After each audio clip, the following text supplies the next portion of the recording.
Today I'm going to show you how to view only error logs in Base44 step by step so you can quickly filter out the noise and focus on the issues that actually matter. This is a simple but powerful way to troubleshoot faster, especially when you're trying to track down problems in your project without scrolling through every single log entry. If this video helps, make sure to hit the like button and subscribe for more quick tutorials like this. Alright, let's jump right in. First, open your Base44 project and make sure you're inside the correct workspace or project where you want to check the logs. Once you're in the project, look for the dashboard and click on it.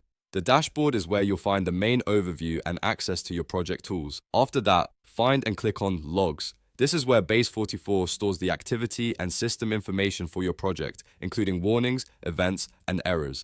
Now that you're in the Log section, look for the Errors Only toggle. Turn that on to filter the view so only error-related logs appear on the screen. This makes it much easier to identify problems without sorting through all the other log data.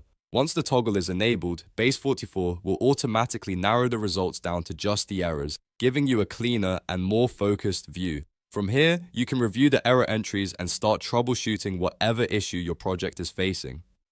And that's it! You've now learned how to view errors only in Base44 logs. If this tutorial helped, please like the video and subscribe, and I'll see you in the next one.